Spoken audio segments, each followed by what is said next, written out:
Olá pessoal, sejam bem-vindos a mais um episódio aqui do quadro Destrave no canal Inglês com Pensadores. Meu nome é Indianara Cristina, eu sou psicóloga clínica e terapeuta cognitivo-comportamental e é um prazer estar com vocês aqui no dia de hoje.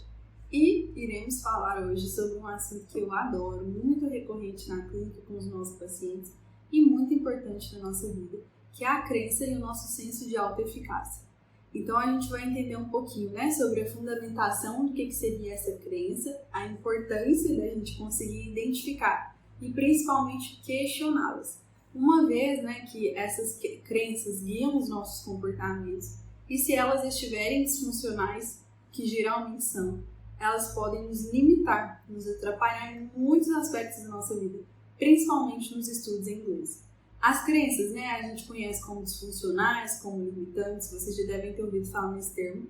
Nada mais é do que a visão que a gente tem de nós mesmos e do mundo. Então, literalmente, são as nossas lentes sobre as situações.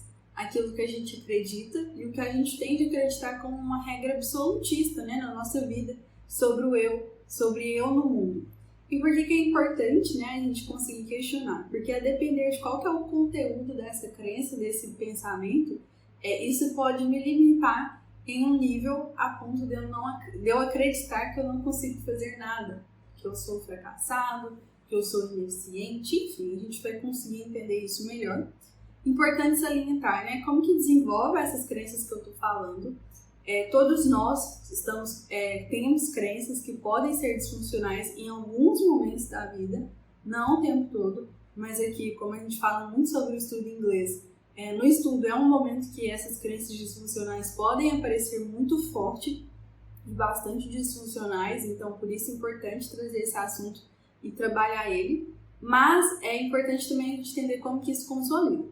Então a gente fala na ciência que as crenças disfuncionais elas são constituídas ao longo do nosso desenvolvimento, ao longo da nossa vida, e ela tem aí algumas influências, alguns fatores que corroboram para a construção dessas crenças, que são eles a nossa criação, a nossa cultura, as experiências que nós vivemos, a forma como a gente lidou com algumas situações, como os nossos criadores lidou com algumas situações, e também as nossas crenças têm sim um conteúdo do nosso temperamento, uma questão mais genética herdada, Então é muito comum, às vezes, a gente ver as crenças dos pais passando para os filhos, passando para várias gerações, porque é realmente uma ideia que foi construída ali dentro daquele seio familiar, daquele ambiente que vai sendo alimentado e sustentado ao longo da vida.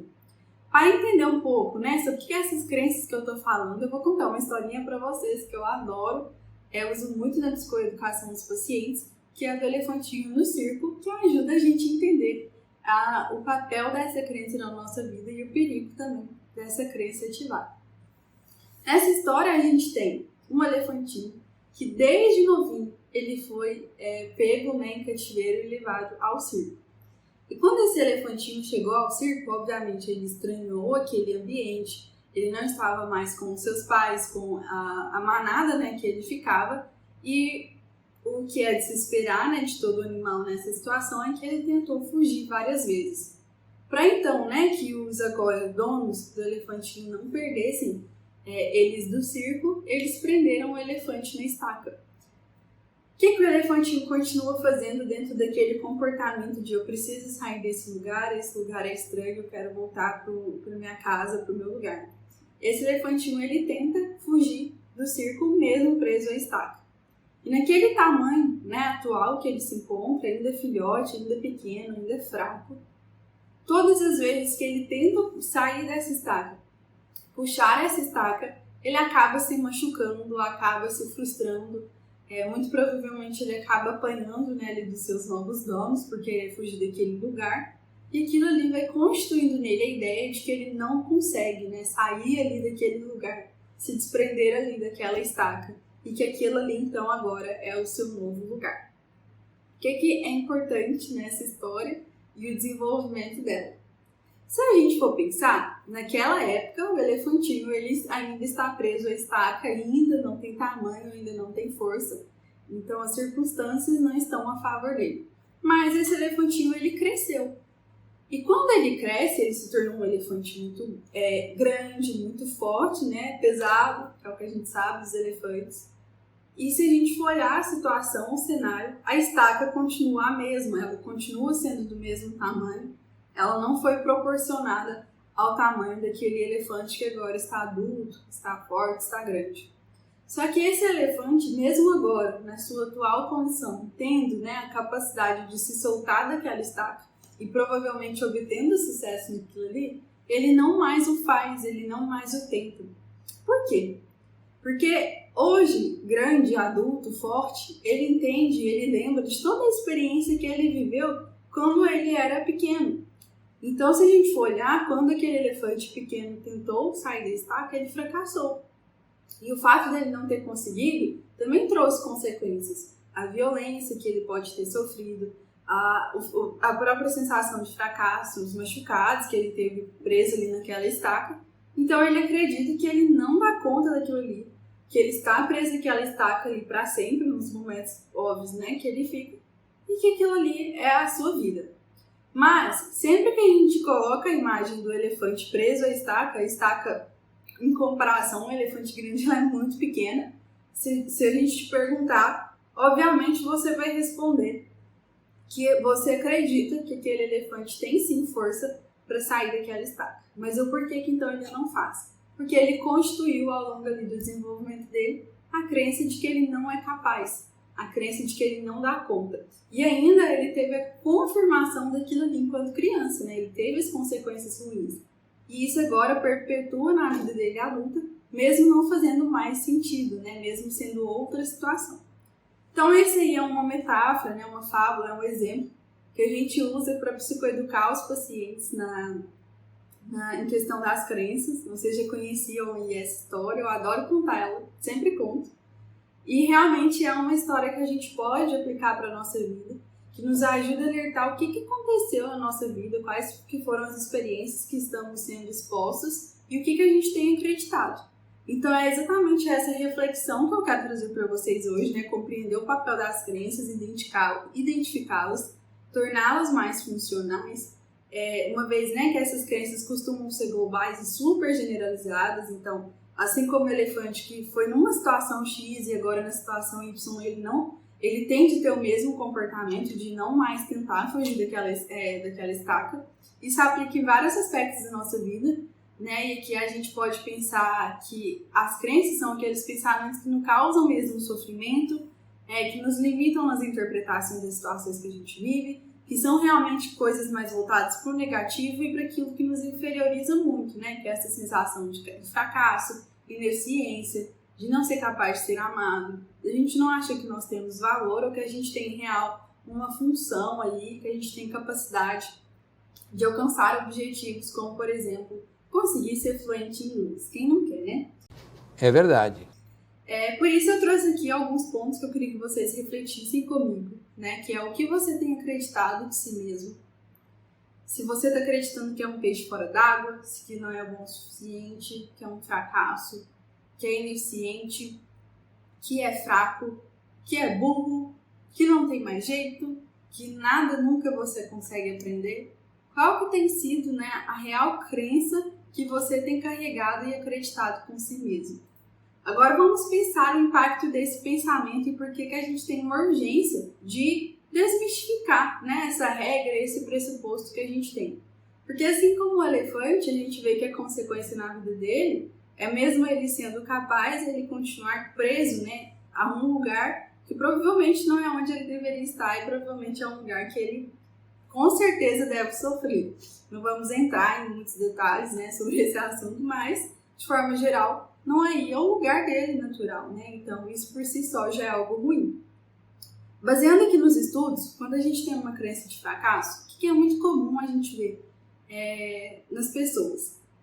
O fato de eu acreditar que eu nunca vou conseguir aprender algo novo ou algo que vai demandar mais energia, por exemplo, como aprender inglês, me faz eu não querer mesmo aprender aquilo, eu evitar aquilo. Uma vez que eu evito isso, eu evito a frustração. A gente vai ter um episódio sobre isso, que a gente vai falar sobre frustração, que é muito importante, que a gente tem o tempo todo nos estudos. Mas pensando aqui na crença, a gente entender mesmo quais são as regras que a gente está tendo que nos fazem ter comportamentos desadaptativos. Por quê? Enquanto pessoas, a gente tende a querer confirmar as nossas crenças o tempo todo. E aí, se eu acredito que eu sou um fracasso, que eu nunca vou conseguir fazer nada, que eu não vou conseguir aprender essa nova coisa, obviamente eu vou evitar fazer aquilo, né? Ou eu vou encarar todas as situações, as frustrações como um sinal, uma reafirmação do meu fracasso. Desconsiderando, por exemplo, que o erro é inerente ao aprendizado. Que todo mundo que está em uma fase de aprendizado vai errar e que o erro faz parte. Mas para uma pessoa que tem uma crença muito limitante, muito forte, muito ativada, por exemplo, de fracasso, que é o que a gente vê muito, né, nos estudos, a crença do fracasso, essa pessoa sempre vai encarar o erro dela como uma confirmação de que ela não é capaz daquilo, que aquilo ali não é para ela. Como eu falei, evitando então os estudos, procrastinando os estudos, que foi o tema do nosso último episódio. Então a gente vai vendo como que isso realmente é um reforçador dos nossos comportamentos desadaptativos e por que a gente tem que ter urgência em quebrar isso. Então identifique aí dentro dos seus pensamentos o que você tem acreditado, né? O que tem sido limitador na sua vida em questão dos seus estudos. Entendidos, né, sobre as nossas crenças disfuncionais, qual a lição que a gente pode tratar aqui.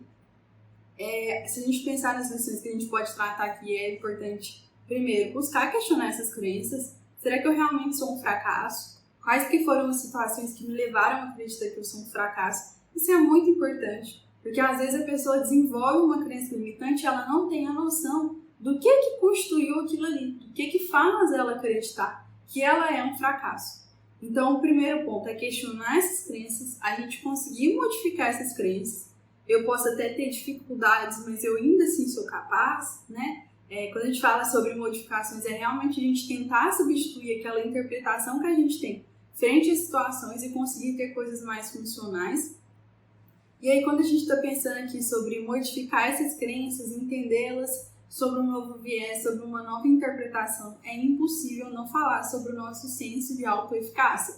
Por isso que eu quis, juntar esses dois assuntos, porque quando a gente fala sobre aprender inglês, é impossível não falarmos sobre a autoeficácia, que é muito prejudicada quando temos aí crenças limitantes, disfuncionais sobre a nossa capacidade de realização. Uma vez que a nossa autoeficácia é o nosso senso, de acreditar, de ter confiança na nossa capacidade de realizar, de atingir coisas pessoais, profissionais, dentro de todos os nossos aspectos da nossa vida. Então essa confiança que a gente deposita em nós mesmos, que é a autoeficácia, é muito importante porque ela está diretamente relacionada à baixa autoestima, que é quando a gente acredita que nós somos perdedores. A crença é muito ativada quando a gente acredita que é um fracasso. Quando a gente acha que a gente não é capaz de cumprir metas, quando a gente já estabeleceu vários objetivos várias vezes na vida. Eu já falei que comecei a estudar inglês 3 vezes, nas 3 vezes eu falhei, eu procrastinei, eu não consegui, no final das contas eu estava no zero, estava frustrado. Então, cada vez mais isso é reforçado o quanto que a gente acredita que nós não somos capazes e cada vez mais isso vai baixando o nosso senso de autoeficácia. Então, é extremamente a gente entender, na autoeficácia, quais são os elementos que nos ajudam a traçar os objetivos e alcançá-los. Pensando aqui nas possibilidades objetivas, eu vou citar de novo o primeiro episódio, onde a gente fala a questão da técnica SMART, que é onde a gente vê que quando a gente estabelece um objetivo, esse objetivo ele precisa ser uma coisa provável, da gente conseguir alcançar. Lá nos outros vídeos eu já dei o exemplo, não adianta a gente querer se tornar fluente da noite para o dia. No outro dia eu não vou estar fluente, eu vou estar muito frustrada, eu vou estar me achando a pessoa mais burra do universo, menos capaz, mais fracassada, mas porque isso tem muito a ver também com a probabilidade que eu coloquei dentro daquela expectativa. Não é só a gente acreditar que a gente é capaz. Eu não sou capaz de aprender 30 novas palavras, de fato entender, compreender e sair falando em um dia. Isso não é uma coisa possível. Então se eu coloco isso pra mim, é realmente uma coisa que no outro dia vai abaixar o meu senso de autoeficácia, porque eu realmente não serei capaz. Então, quando a gente fala sobre autoeficácia e a gente quer trabalhar, é muito importante a gente pensar nas possibilidades objetivas dentro dos nossos objetivos Então, isso são realmente coisas mensuráveis e alcançáveis. A gente conseguir também traçar um plano de como que a gente vai conseguir alcançar isso. Por isso a importância do planejamento, que eu falei no último vídeo, a questão da gestão do tempo, que nos ajudam realmente a gente conseguir traçar um caminho que vai realmente nos levar a alcançar o nosso objetivo e, consequentemente, aumentar o nosso senso de autoeficácia. Mas para você que tem nenhum senso de autoeficácia, que você acredita que você realmente é uma pessoa ruim, que não consegue dar conta de nada, que é impossível de aprender inglês, que é uma coisa nova, e pode ser que dentro da sua realidade seja uma coisa mais difícil, comece a trabalhar esse senso de autoeficácia, de acreditar mais em você mesmo, de depositar mais confiança e, principalmente, criar meios para que isso se consolide. O que eu falei no último vídeo, não fazer porque a gente está com vontade. Fazer porque precisa ser feito, que eu preciso fazer isso. Ninguém mais vai fazer isso para você. Então, o senso de autoeficácia é você acreditar na sua capacidade e criar uma possibilidade para que você seja capaz de alcançar aquilo, ao contrário de não acreditar que é capaz, de acreditar, de ter uma crença que é fracassada e, consequentemente, evitar algo, evitar o aprendizado, porque você não quer se frustrar por mais uma vez ver que não deu conta. Então lembrar, de novo para frisar, que não é só acreditar, mas é você conseguir fazer, criar meios para isso. Espero que isso esteja muito frisado. Não é aquela coisa irrealista de pensar positivo, é só você acreditar em você mesmo. De fato não é isso, A autoeficácia é acreditar que eu tenho a capacidade de criar meios e de fazer esses meios acontecer. Então eu espero que isso esteja frisado para vocês. O que seria então a autoeficácia? Que vocês tenham entendido a fundamentação da crença, a importância da gente conseguir questionar essa crença. Será que eu realmente sou um fracasso? Será que existem novas situações? Será que naquela época eu só não tinha ainda todas as ferramentas possíveis? Assim como o elefante, naquela época era pequeno e agora ele é grande. Então eu espero que vocês tenham conseguido aprender a fundamentação dessa crença, a importância da crença na nossa vida, o perigo dessas crenças na nossa vida quando elas estão disfuncionais, o poder que elas têm de nos limitar e a partir disso que vocês consigam de fato questionar essas crenças, modificá-las e criar uma nova realidade. Espero muito que vocês tenham gostado, que esse vídeo tenha feito sentido para vocês e nos vemos no próximo episódio. Tchau, tchau!